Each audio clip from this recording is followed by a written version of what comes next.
All right, let's get into the actual news of the day, or of a week ago, but just made a little better. And that, of course, was the big trade, A.J. Brown going to the Eagles, and the fallout from that. The Wolf likes Jalen Hurts going to the moon. That's a direct quote. But the pass catchers involved all going to see a slight, if not significant, fall. You would agree, right? Absolutely, yeah. One of the biggest moves of the draft. I think A.J. Brown's a top 5 receiver in the NFL. So, of course, him landing on a new team is going to have seismic shifts for that team. And then we'll talk about the Titans after we cover the Eagles. But the biggest, clearest takeaway for me is, as you said, Jalen Hurts to the absolute moon. Was the quarterback 6 last year, number 1 in fantasy points per dropback, insanely efficient, number 3 in air yards per attempt.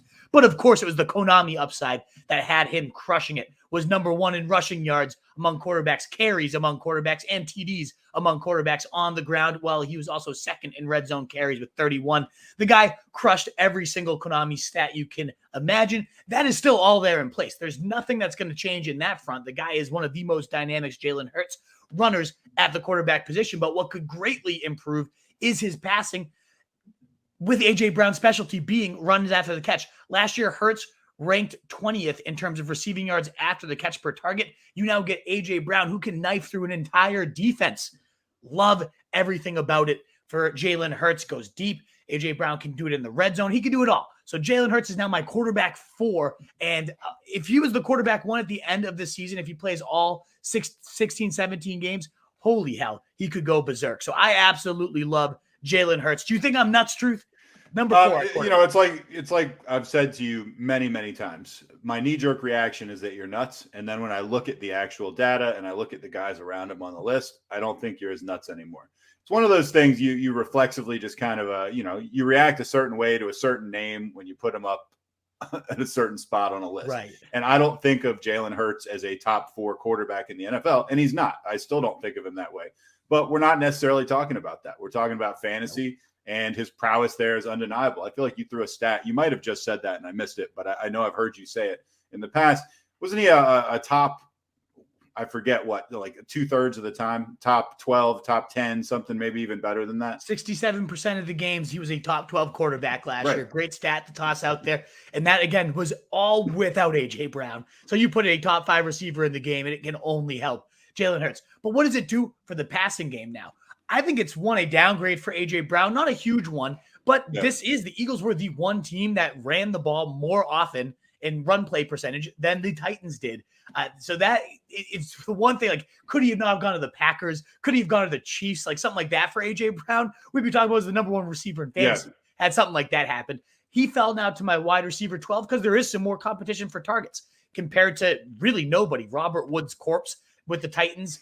He has now Devonta Smith, had a great rookie season, 104 targets. Goddard had 76 last year. I think both of those guys take a dip in targets. I think A.J. Brown does lead this team if I'm projecting him out in targets and fantasy points and all that good stuff. But wide receiver 12, he was my wide receiver 7 before. So a 5-spot fall for him.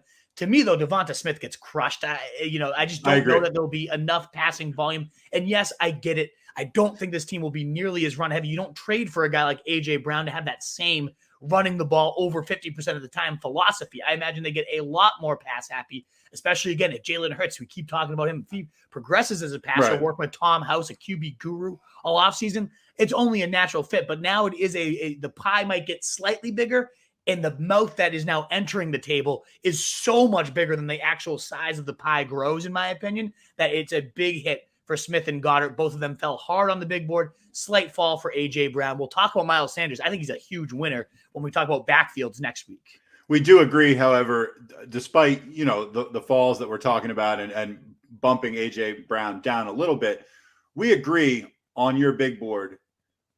Certainly if you start with tier 4, and if you haven't seen the big board, you should go to roaststreetjournal.com and check it out. When you start with tier 4, that's our 11 through 15. That's the T. Higgins through Chris Godwin range. And, A.J. Brown is in that range. And then once you start with tier 5, Mike Thomas at 16, you go all the way down to, like, say 30, 31 on the list. All those guys are very, very difficult to rank. And that includes, if you were going to tell me A.J. Brown was going to be the wide receiver 25, I wouldn't be totally shocked. But if you were going to tell me he was going to be the wide receiver 7 or 6, I also wouldn't be super, super shocked. And I can say that about a lot of guys in that range. We're going to, I won't get into it too much now because we're going to obviously going to talk about some of those guys, but it's tough to call some of these wide receivers in like the 15 to 30 range right now. It might be the single hardest tier of the entire big board across all positions to rank. That tier of receivers is absolutely brutal. I guess the one last point that we have to make sure to cover for A.J. Brown is you thought about the Breakfast Club last year with Cooper Kupp and how important that was. We got a whole different level of club here. We've got A.J. Brown and Jalen Hurts in the Kids Birthday Party Club. Hurts, how close are they, according to Jeff Kerr? How close are Jalen Hurts and A.J. Brown? His tweet, Hurts was present at Browns' draft party 2019 and then also at the birthday party for Brown's daughter this month when Brown was catching passes from Hurts. I don't know if that means at the birthday party. Like, was that the party at Chuck E. Cheese or just lobbing up bombs? Right. Who knows? But either way, you know truth because you have 2 kids and, you know, love kids and everything. But kids' birthday parties, you don't willingly go to a kid's birthday party unless you truly love that person, right? Well, you at least have to love your kid. Yes. Like your kid has, right. You know, but no, it's a pain in the ass. I personally won't host birthday parties.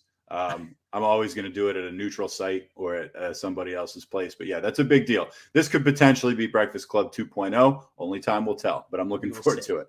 What is up, you fantasy wolf? Thanks so much for tuning in. If you haven't already, share your thoughts in the comments, check out some more videos, and join the newest Wolfpack by subscribing below.